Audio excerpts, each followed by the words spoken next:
তুমি সে আলো। স্বাগত জানাচ্ছি ঋণ প্রথম আলোর যৌথ আয়োজনে তোমার আলোয় উজ্জ্বল বাংলাদেশে। প্রতিবারের মতো এবারও আমরা কথা বলবো একজন আলোকিত মানুষের সাথে। বাংলাদেশ একটি কৃষি প্রধান দেশ, তবে এখানে কৃষিকাজ মোটেও সহজ ছিল না। পুরনো পদ্ধতি, পুরনো যন্ত্রপাতি, কঠোর পরিশ্রম সবসময় বাধা হয়ে দাঁড়িয়েছে। এসব বাধা দূর করে আলোর পথ দেখিয়েছেন কিছু মানুষ। তেমনই একজন আমির হোসেন, বগুড়ার এই বাসিন্দা আজ আমাদের সাথে স্টুডিওতে উপস্থিত আছেন। কথা বলছি তার সাথে। প্রথমে আপনাকে স্বাগত জানাচ্ছি আমাদের স্টুডিওতে আসার জন্য। ধন্যবাদ। কেমন আছেন? আছি আলহামদুলিল্লাহ। বাবার অনুপ্রেরণা, বাবার পেশা থেকে এই পেশায় এসেছেন, যন্ত্রবিজ্ঞানী হয়েছেন। বিষয়টা যদি একটু বলতেন। আমরা ধরেন আমার বাবা তো শুধু না, আমাদের পূর্বপুরুষ থেকে এটা চালু ছিল।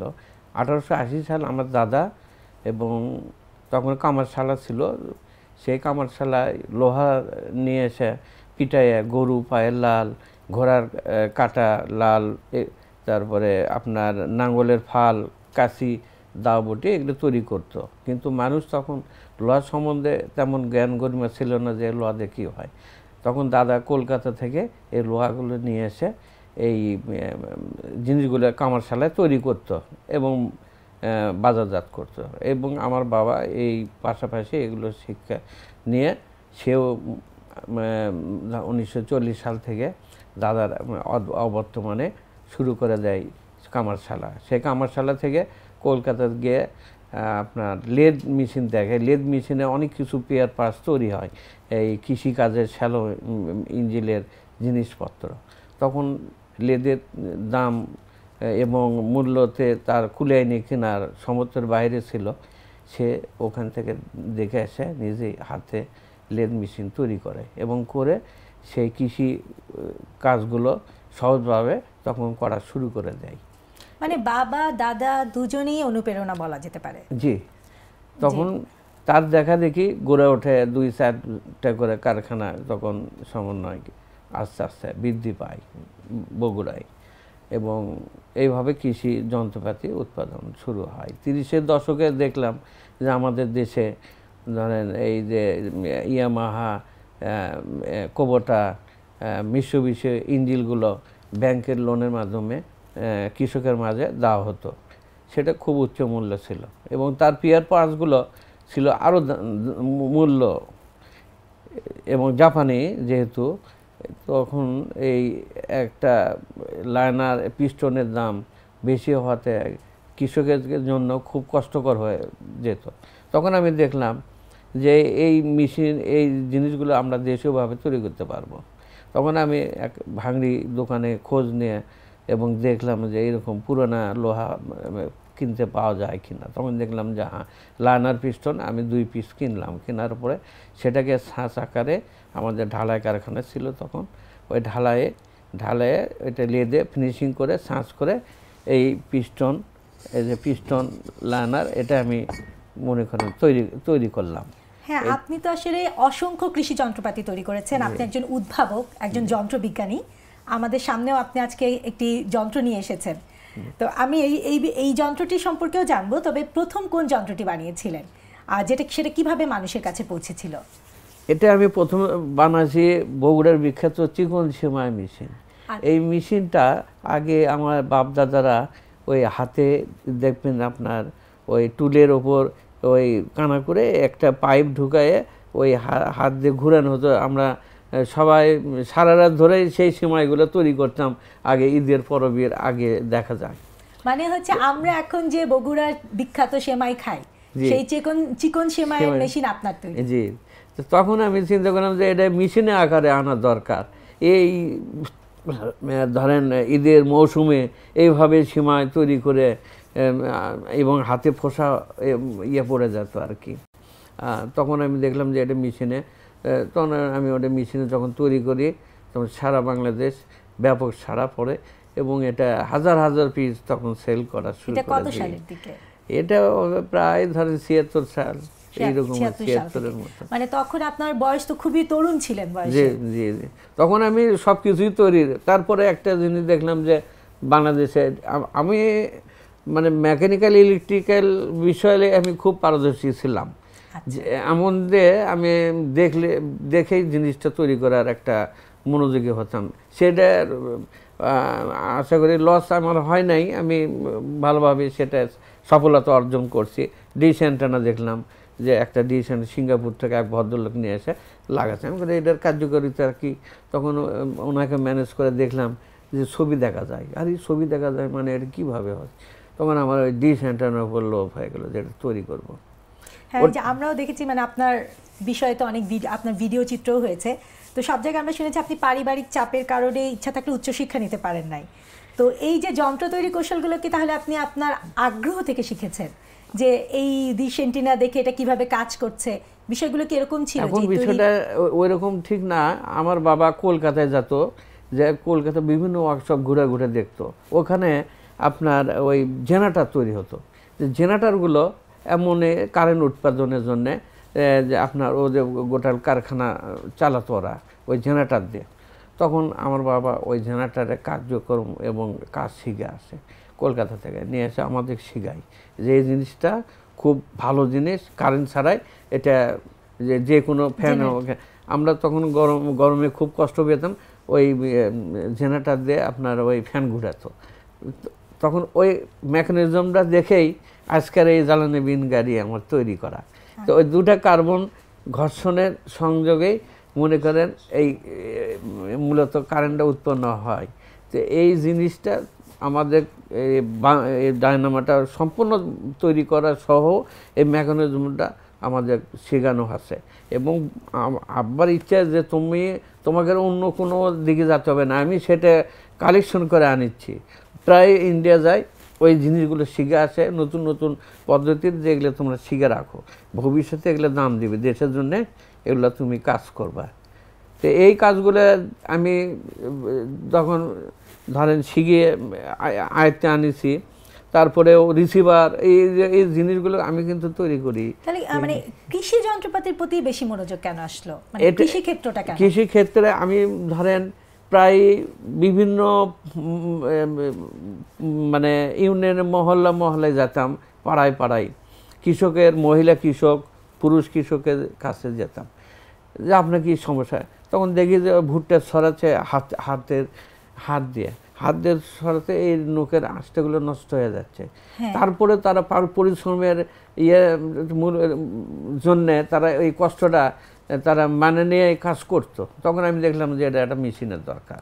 তখন আমি হাতে বানানো এই ভুট্টা মারা মেশিন তৈরি করি। তখন দেখলাম যে না, যখন ভুট্টাটা ব্যাপকভাবে শুরু হয় উৎপাদনে, তখন বড় মেশিনের দরকার পড়ে। তখন আমি বললাম যে এই বস্তা ভরে দিবেন, 1 ঘন্টার মধ্যে 50 মণ মারা হয়ে যাবে।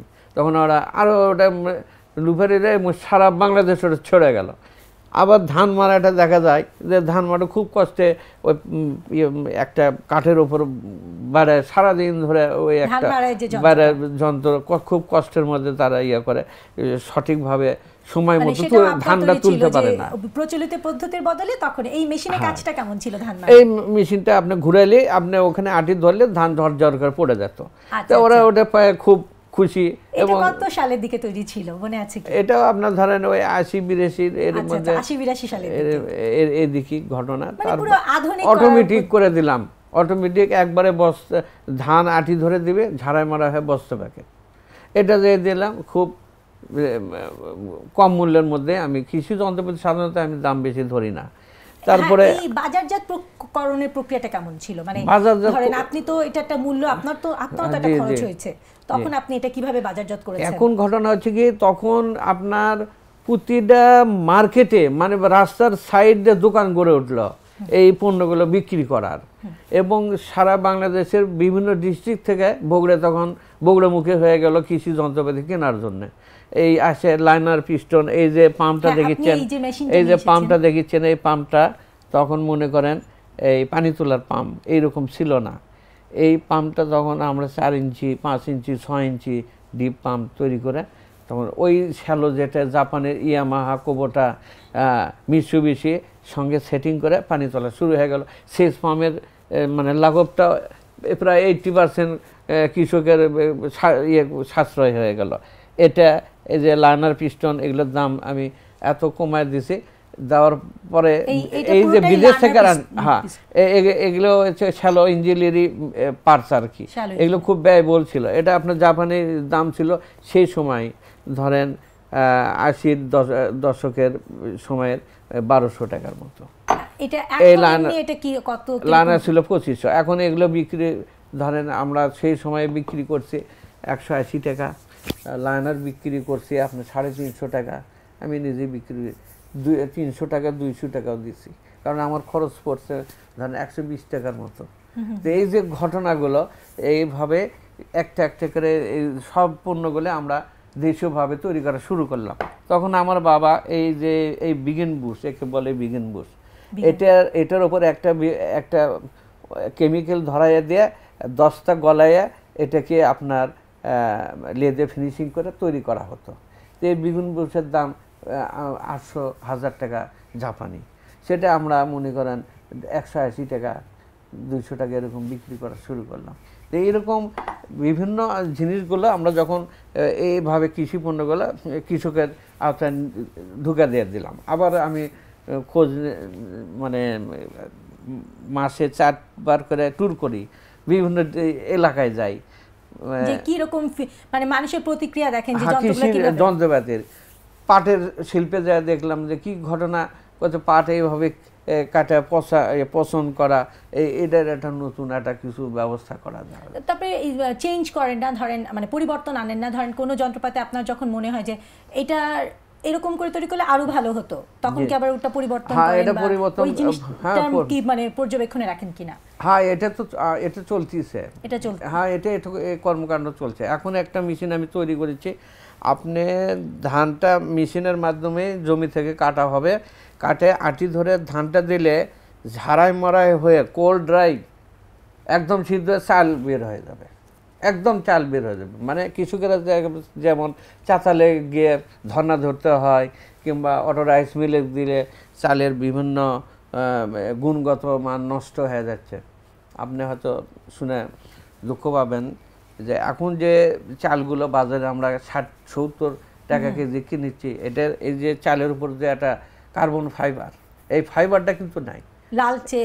এটা কিন্তু শরীরের জন্য আমাদের এই যে বিষ বেদনা, হাড়ের যে জোড়ায় জোড়ায় ক্যালসিয়াম সৃষ্টি করা, চোখের ক্যালসিয়াম, দাঁতের, এগুলো কিন্তু আমরা আর পাচ্ছি না, ওই চাল থেকে পাচ্ছি না। কারণ পলিশার মেশিন দিয়ে চালটাকে চিকুন করা হয়, চিকুন করে সাদা করে দামটা বেশি পাওয়ার জন্য মার্কেটে সেল করা হচ্ছে।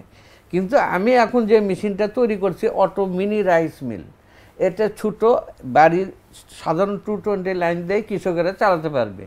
এটা ওই ফাইবার সহ ঢেকি যেরকম ছাটা চালটা বের হয়, এই এটা অটোমেটিক এটা ঢেকি ছাটা চালের মতো চালটা বেরোবে।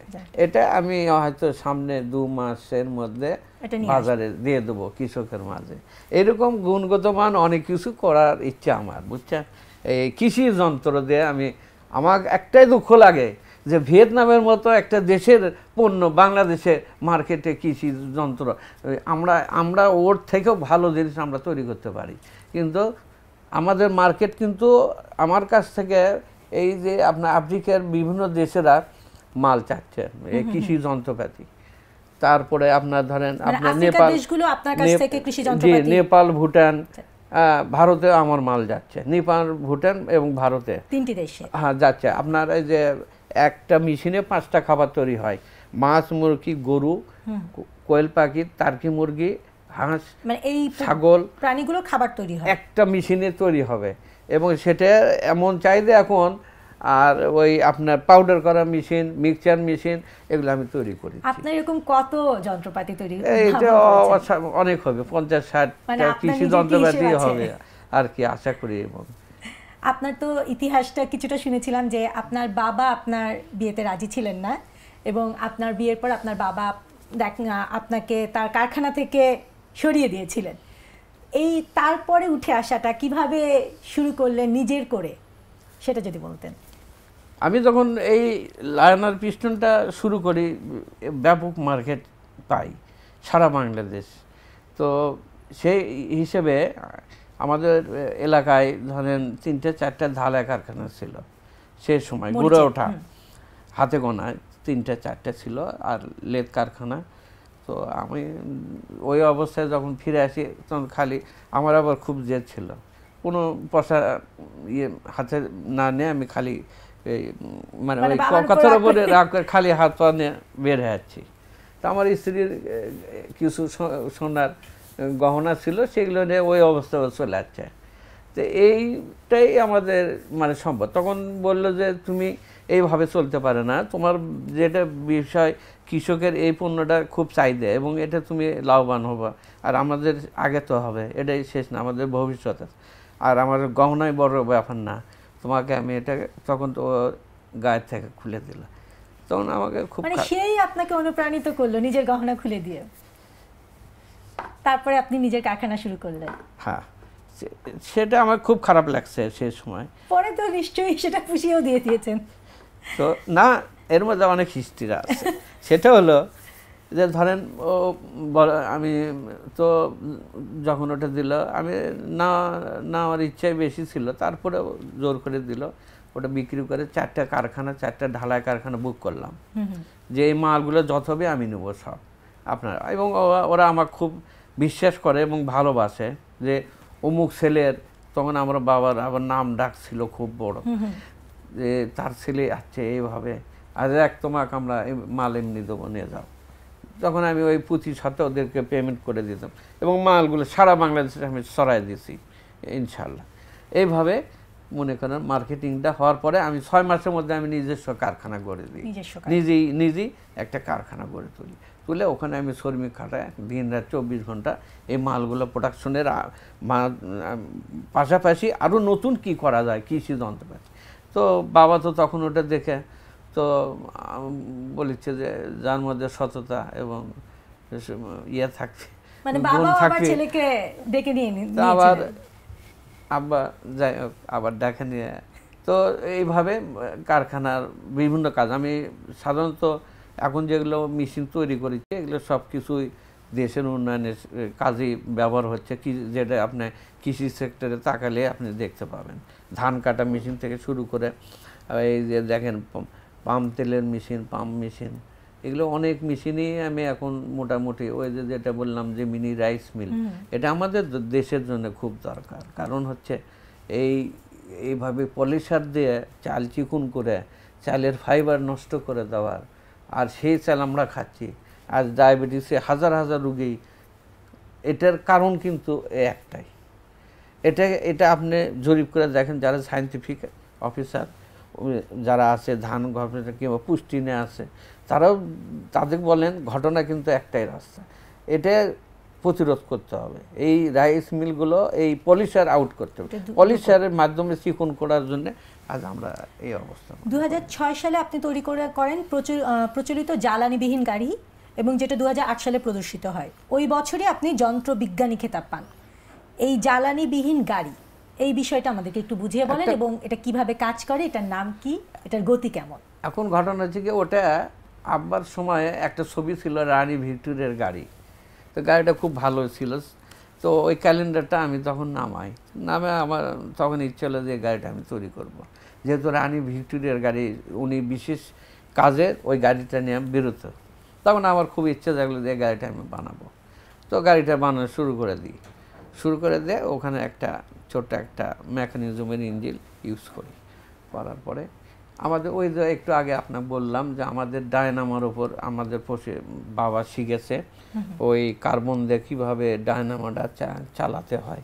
এবং ওখানে আমি আবার ওই একটা মনিটরের ফাংশন সিস্টেম করছি, যে ওখানে একটা 12 ভোল্টের একটা খালি অল্প একটু কারেন্টের ফায়ারিং করে দিলে ডায়নামাটা ঘুরবে, আরও মানে হবে না, এবং প্রচুর শক্তি ওখান থেকে পাওয়া যায় না, ওটা থেকে খুব প্রচুর শক্তি আসে। তখন আমি ওই মেকানিজমটা ওখানে লাগাই ওই গাড়িটা তৈরি করলাম, তৈরি করে বগুড়ায় বাণিজ্য মেলা প্রদর্শনী করলাম, তো তখন ওই শিল্প সচিব উনি গেছিলেন, যে দেখে খুব খুশি এবং উনি আমার খুব বাহবা দিলেন। এবং আন্তর্জাতিক প্রযুক্তি মেলার ঢাকায় যেটা বঙ্গবন্ধু আন্তর্জাতিক আছে, তো ওখানে আমি তুলি। 7 দিন ব্যাপী মেলা ছিল। তো প্রধানমন্ত্রী মহোদয় তো একদিন ওই মেলা বৃদ্ধি করে দিল গাড়ির জন্য আর কি। তো ওই গাড়িটা সবাই দেখে বাহবা, ধরেন যার তখন তো এই চায়নার ব্যাটারি রিক্সা এগুলো কোনোটাই ছিল না। তো যে জাপানের টয়োটা এবং ভারতের মোটরসাইকেল উৎপাদনকারী প্রতিষ্ঠান টিভিএস কোম্পানি প্রতিনিধি দল আপনার এই জ্বালানিবিহীন গাড়ি বাজারজাত করতে চেয়েছিল, তো আপনি সেই প্রস্তাবে কেন সাড়া দেননি? আচ্ছা, এটা ওখান থেকে আমি মেলাটা করে আসার পরে টিভিএস কোম্পানির একটা টিম আসছিলেন ইন্ডিয়া থেকে, আসে বগুড়া পর্যটনে উঠে আমাকে ওদের লোক দিয়ে ডাকানের একটা ব্যবস্থা করলো, বসলো, মিটিংয়ে বসলে। তো আমি বললাম, ওরা প্রস্তাব দিল যে বাংলাদেশে যে জায়গায় হোক আমরা কারখানা করব, আপনি থাকবেন, আপনার যত ফান্ড দরকার আপনি পাবেন, কিন্তু টিভিএস নাম দিয়ে গাড়িগুলো বাড়াবে, আপনার গাড়িটার নাম হয়ে যাবে টিভিএস এর নাম।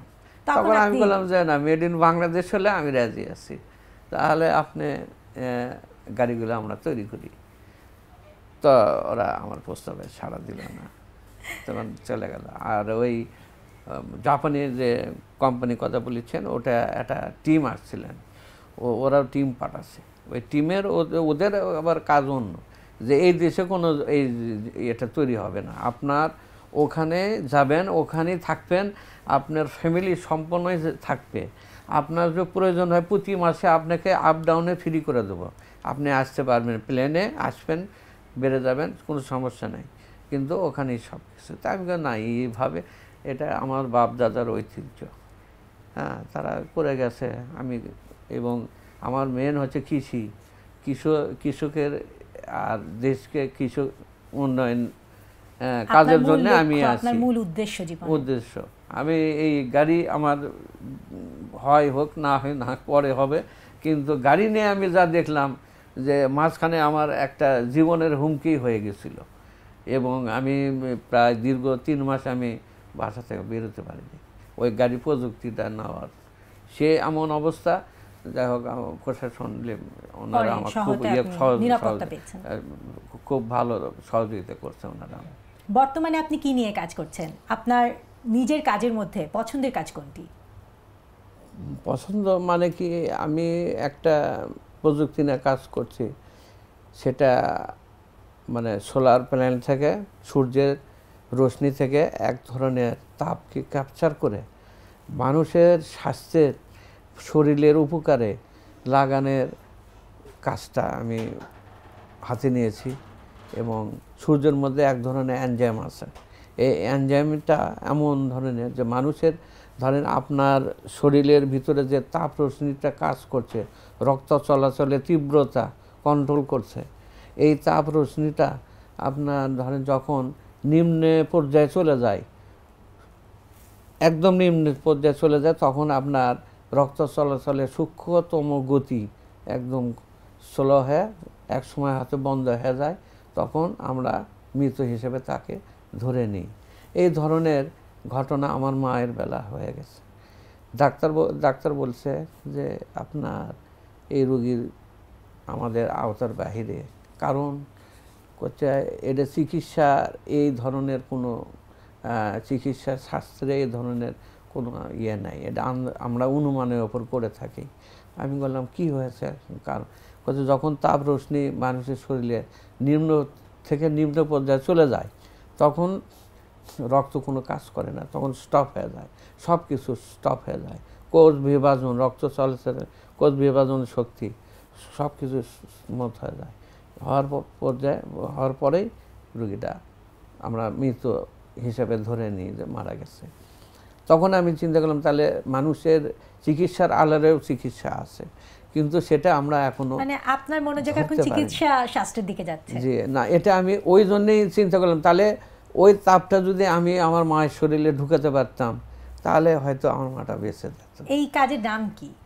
এটা আমি দিছি স্লো মোশন টাইম মেশিন। এটা একটা ধরনের মেশিন যে আপনি ওই তাপ রশ্মিকে ক্যাপচার করে আপনার এটা বয়োবৃদ্ধরা সবাই ইউজ করতে পারে। আপনার শরীরে কিন্তু তাপমাত্রা 100% নাই, হয়তো 70-60% হয়ে আছে। এই জন্যে আমরা কিন্তু এই আস্তে আস্তে বার্ধক্যের দিকে চলে যাই, বুঝছেন? এটাই হচ্ছে মূল ঘটনা। এই তাপটা যদি আপনাকে আবার আমি 40% ঢুকে দিই, তাহলে আপনি আবার আরেকটু আগের মতো থাকবেন, কিন্তু মৃত্যুটা আলাদা হিসাব। মৃত্যু আপনার সুস্থ অবস্থায় হতে পারে। এটা আল্লাহ পাক রোশনি, এই সূর্য রোশনির মধ্যে দিয়ে দিচ্ছেন। এটা ক্যাপচার করার জন্যে আমি এই মেশিনটা তৈরি করছি।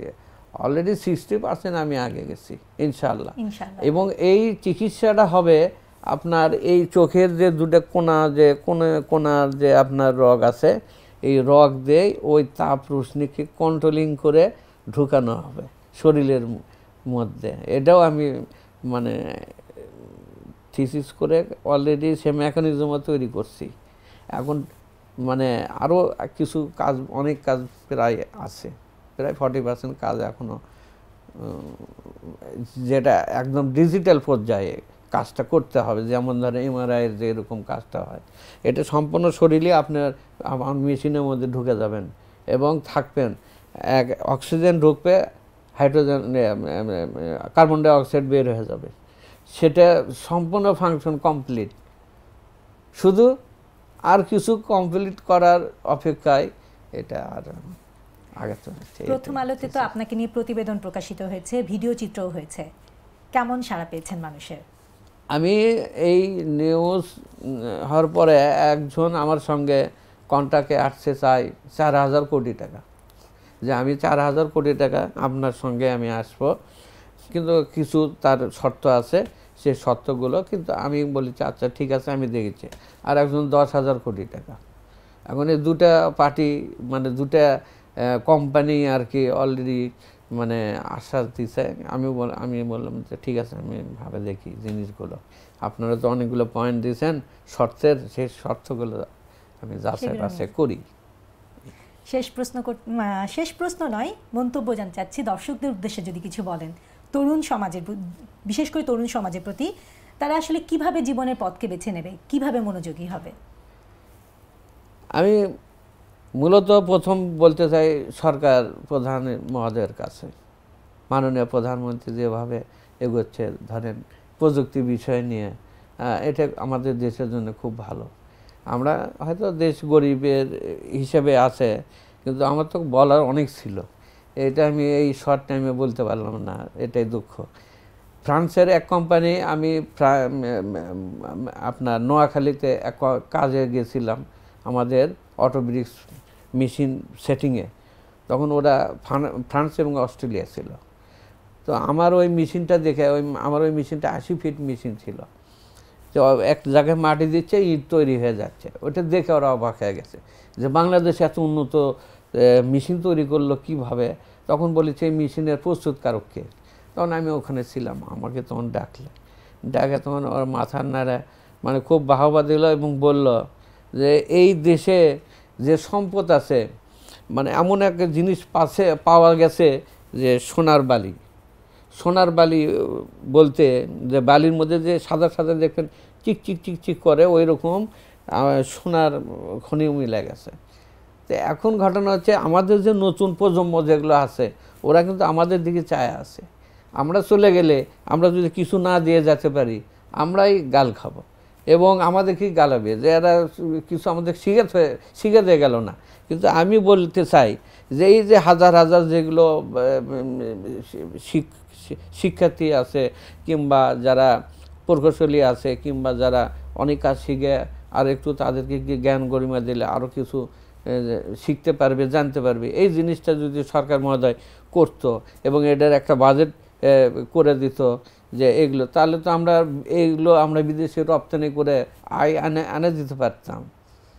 এটা তো দেশের জন্য লাভবান হতো, হাজার হাজার কোটি টাকা আমরা উৎপাদন। আমাদের কৃষি যে যন্ত্রগুলো আমরা বিদেশে রপ্তানি করি, যে কোনো মেশিনই বলেন, আমি যে কয়টা মেশিন, যেমন ধরেন জৈব সার এখন আমি এমন মেশিন তৈরি করছি যে ইউরিয়া সারের মতো দানা হয়ে যায়।